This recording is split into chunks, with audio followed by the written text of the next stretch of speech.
Hi friends, ఈ మధ్య social మీడియాలో మహేష్ బాబు గురించి కొన్ని హెడ్లైన్స్ వైరల్ అవుతున్నాయి. 1600 కోట్ల బడ్జెట్ సినిమా అసలు మహేష్ బాబు ఎందుకు వదులుకుంటున్నాడో అంటూ తెగ ట్రోల్ చేస్తున్నారు. అసలు విషయాల్లోకి వెళ్తే super star Mahesh Babu looks, cutout, vibe Hollywood హీరోలకు ఏమాత్రం తక్కువగా ఉండదు. ఎలాంటి జోనర్ సినిమాకైనా సెట్ అయ్యే నటుడు అని చెప్పడంలో ఎంతమాత్రం సందేహం లేదు. ఇప్పటికే క్లాస్, మాస్, ఫ్యామిలీ లవ్ వంటి చిత్రాలు నటించి మెప్పించారు. అయితే హిందూ పురాణాల ఆధారంగా రూపొందించే భారీ చిత్రాల్లోనూ మహేష్ బాబును ప్రధాన పాత్రలోనే దర్శక నిర్మాతలు ఊహించుకుంటున్నారు.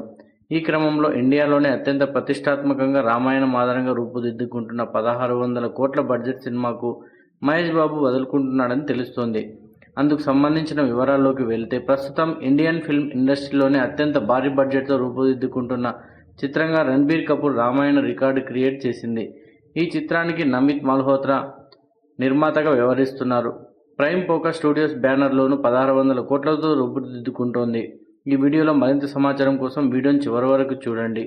ఈ చిత్రానికి కన్నడ సూపర్ స్టార్ యష్ కో-ప్రొడ్యూసర్గా ఉండడం విశేషం. ప్రస్తుతం ఇండియాలోని బిగ్గెస్ట్ బడ్జెట్ చిత్రంగా రామాయణ పార్ట్ 1, పార్ట్ 2 చిత్రీకరణ జరుగుతుంది. ఇక మొదటి పార్టుకు 900 కోట్ల బడ్జెట్, రెండవ పార్టుకు 1600 కోట్ల బడ్జెట్ కేటాయించడం విశేషంగా మారింది. 5000 ఏళ్ల నాటి రామాయణ కథను హిందీలో భారీ విజువల్ ఎఫెక్ట్తో సరికొత్తగా చిత్రీకరిస్తున్నారు. ఈ చిత్రానికి 8 సార్లు ఆస్కార్ అవార్డును అందుకున్న డిఎన్ఈజీ సంస్థ విఎఫ్ఎక్స్ అందిస్తుండడం విశేషం. నితేష్ తివారీ దర్శకత్వం వహిస్తున్నారు. బాలీవుడ్ స్టార్ రణబీర్ కపూర్ రాముడిగా, కన్నడ స్టార్ ఎస్ రావణుడి పాత్రలను పోషిస్తున్నారు. Lady power star Sai Pallavi సీతగా అలరించబోతోంది. మరిన్ని పాత్రల్లో స్టార్ కాస్ట్ నటిస్తుండడం విశేషం. ఇక రామాయణ పార్ట్ 2ను 2026 దీపావళికి విడుదల చేయబోతున్నారు. రెండవ పార్ట్ను 2027 దీపావళికి విడుదల చేయబోతున్నారు. Super star Mahesh Babu mythology cinema ఎప్పుడు చేస్తారని అభిమానులంతా వెయిట్ చేస్తున్న సందర్భంలో నార్మల్ ఆడియన్స్ కూడా ఎంతగానో ఎదురు చూస్తున్నారు. ఆయన అభినయం రాముడిగా, కృష్ణుడిగా మెప్పిస్తుందనేది అందరి మాట. ఈ క్రమంలోనే హిందీలో రూపుదిద్దుకుంటున్న రామాయణ చిత్రానికి రాముడి పాత్రలు నటించడానికి తొలుత మహేష్ బాబుని సంప్రదించారట. కానీ మహేష్ బాబు తనకున్న కమిట్మెంట్స్ కారణంగా వదులుకున్నారని, ముఖ్యంగా ఎస్ఎస్ఎంఈ 29కి డేట్స్ ఇవ్వడంతోనే వదులుకున్నారని ప్రస్తుతం ఫిలిం సర్కిల్స్లో టాక్ వినిపిస్తోంది. ఈ చిత్రం మహేష్ బాబు చేయాల్సిందని అభిమానులు, ప్రేక్షకులు అభిప్రాయపడ్డారు.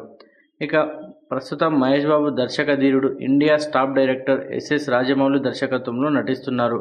వీరిద్దరి కాంబినేషన్లో భారీ అడ్వెంచర్ అండ్ యాక్షన్ థ్రిల్లర్ రూపుదిద్దుకుంటోంది. ఎస్ఎస్ఎంఈ 29 వర్క్ టైటిల్లో ఈ చిత్ర షూటింగ్ శరవేగంగా రూపుదిద్దుకుంటోంది. 1000 కోట్ల రూపాయలతో దుర్గా ఆర్ట్స్ బ్యానర్లో నిర్మాత కేఎల్ నారాయణన్ నిర్మిస్తున్నారు. గ్లోబల్ బ్యూటీ ప్రియాంక చోప్రా, మలయాళ స్టార్ పృథ్వీరాజ్ సుకుమారన్ కీలక పాత్రలు పోషిస్తున్నారు. ఈ చిత్రం 2027 మార్చి 25న విడుదల చేసేందుకు సన్నాహాలు చేస్తున్నారు. ఇక మహేష్ బాబు విషయానికి వస్తే సూపర్ స్టార్ కృష్ణ నట వారసునిగా వెండితెరకు పరిచయమైన ప్రిన్స్ మహేష్ బాబు జననం మద్రాసులో జరిగింది. మహేష్ చదువు మద్రాసులో పూర్తి చేశారు. ప్రాథమిక విద్య సెయింట్ బెడ్ స్కూల్లో కొనసాగించగా లయోలా కాలేజీ నుండి కామర్స్లో పట్టా పుచ్చుకున్నారు. చిన్నతనంలోనే నటనలో ఓనమాలు దిద్దిన మహేష్ 5 సంవత్సరాల్లోనే నీడ 1979 చిత్రంతో తెరంగేట్రం చేశాడు. బాల్య నటుడిగా తన తండ్రితో పాటు 7 చిత్రాలకు పనిచేశాడు. బాలచంద్రుడు 1991 సినిమాలో ప్రధాన పాత్రలు నటించాడు. చిన్న వయసులోనే ముచ్చటైన డైలాగులతో, డ్యాన్స్తో అభిమానులను సంపాదించుకున్నాడు. కానీ చదువు పూర్తి చేసే ఉద్దేశంతో నటనకు బ్రేక్ వేశాడు. తిరిగి సోలో హీరోగా 1999లో ప్రిన్స్ మహేష్ బాబుగా రాజకుమారుడు సినిమాతో గ్రాండ్ ఎంట్రీ ఇచ్చాడు. అప్పట్లో అందంగా, మిల్క్ బాయ్గా హాలీవుడ్ హీరోలను మరిపించే విధంగా ఉన్న మహేష్ యువతను ఆకర్షించాడు. లవర్ బాయ్ ఇమేజ్తో యువరాజు, వంశీ చిత్రాల్లో నటించిన మురారితో ఫ్యామిలీ, మాస్ ప్రేక్షకుల్ని దగ్గరయ్యాడు. 2003లో విడుదలైన ఒక్కడు సినిమా సంచలన విజయంతో స్టార్ హీరోగా తన స్థానాన్ని పదిలం పరుచుకున్నాడు. జయాపజయాలతో సంబంధం లేకుండా ప్రయోగాత్మక పాత్రలను ఎంచుకుంటూ నాని, అతడు వంటి చిత్రాలతో ప్రేక్షకులకు మరింత దగ్గరయ్యాడు.